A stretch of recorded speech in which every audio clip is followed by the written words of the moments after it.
Right, now that right there, I promised. black people, white people, all walks of life. That was nice. I had a all good time. across political lines.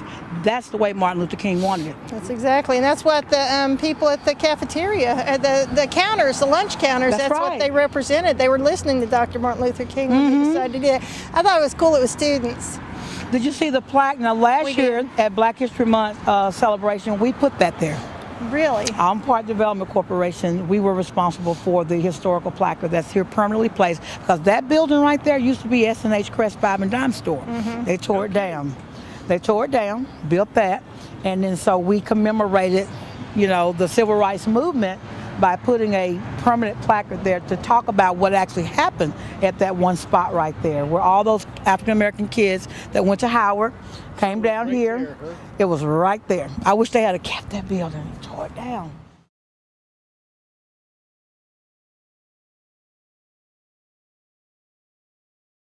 Hi, we just want you to introduce yourself and why you're here today.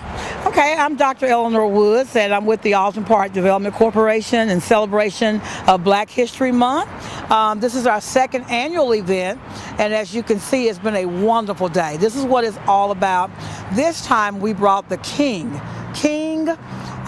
His Royal Majesty, let me pronounce it correctly, His Royal Majesty Oba Adefemi II. And he's over 35 million people back in Nigeria, Africa. And he has a village in Beaufort, South Carolina, where he teaches people about the African American culture and heritage, which is so important to the fibers that helped to create this country. So he was here today. He graced us with his presence. He received the key to the city and a proclamation from the city of Chattanooga by Mayor Andy Byrd. And we're just very, very happy that in this city, the greatest city to live in, according to many, has embraced African Americans and their culture and their history, and all the people that were involved today, crossing all racial, genders, religious, cultural, everything. It was just perfect. Perfect. This is what Martin Luther King wanted. He wanted us all to walk hand in hand, irregardless of where you came from, religious background, race, gender. He wanted us all to come together, and that's what it's all about. Do you think those students from the 60s ever would have thought that this would come about like this, how everything has turned around? They have a street behind you named after M.L. King, and everybody's here observing what they stood up and did for that day? Right. That's what the civil rights movement was all about. It was about bringing integration into presence. So when they came down here, they were students, number one. The only place recorded in history where students led a civil rights movement was the students from Howard High School. That in itself was monumental. So when they came down here, their whole purpose was to end segregation. And so I know that with all of the blood that's been shed, all of the sacrifices that have been made on both sides of the equation, that this is what we were getting to. And we got a long way to go. But thank God we're not where we used to be. But we do have a little bit more work to go. And these type of events where you're here, your children and your grandchildren can witness this is how it starts and how we continue to make progress. Can you tell us what your idea of the American dream is?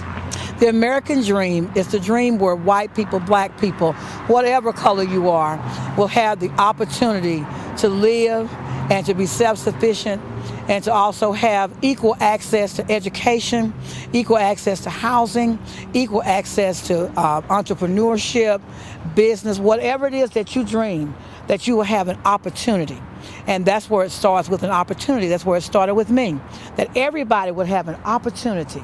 And when those who cannot pull themselves up by the bootstraps, because they don't have bootstraps, that a sister or a brother will come along and help them until they can get on their feet and give them what they need to succeed. That to me is the American dream, the freedom to have those things realized.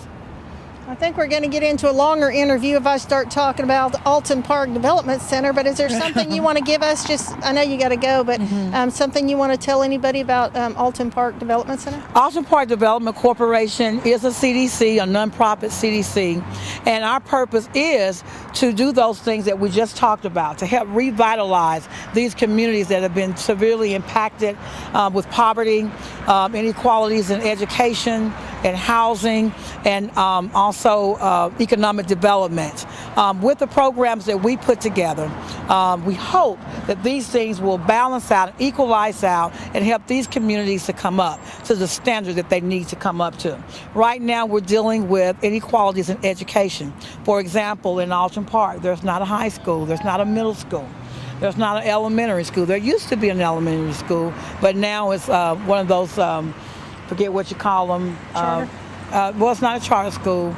Well, anyway, it's like Normal Park. Okay. Yeah, one of those type of schools. So we're still fighting and struggling right now for that. On one street in Alton Park, there's 21 abandoned houses. 21. On another street, 24. And so when you have this rampant poverty, poverty is the common denominator of everything else. So you have to rid poverty. You have to give people an opportunity. And the king that was here spoke on that when we went to Howard and when we went to Washington Alternative School. In Africa, what is missing here in America is that cultural thing that taught our children, number one, to make things with your hands. Taught them entrepreneurship. Once you make those things with your hand, you sell that, and then you come back and enjoy from your labor. You get to spend that money. You have to prove yourself before you're an adult. In other words, just because you turn 18 does not make you an adult. In Africa, you have 20 challenges that you must meet in order to be considered an adult. And only then will the elders allow you to come in and talk, and you can talk with wisdom. Until then, you're still a child. We don't have that in America. So that cultural thing that's missing from African Americans may be that thing that needs to be incorporated back into the black family, which has kept our country and our people strong and mighty and allowed us to be the great and wonderful people that we are. I think the backbone of it is, though, the mother and the father is being a family, correct? That is the sole purpose of the king coming here. Is one of the things that they have in Africa that we have lost in America, not just for black people, but for white people too. You hear the phrase, it takes a village to raise a child, which means that if a child is out of hand, you grab that child, you take them to their parent, and right there on the spot, no questions asked, that child is dealt with. But we've lost that. We've lost that thing where extended families are a part of raising children.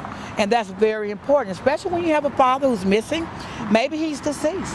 What happens in the family where children's fathers or one parent is deceased? You still have to have that fiber and that connection and that neighborhood or that village to help to raise that child once that parent is gone. So it's not just about a missing parent, it's about the extended families being missing. So that's what we need to go back to, extension. Okay, we're going to let you get back to your party.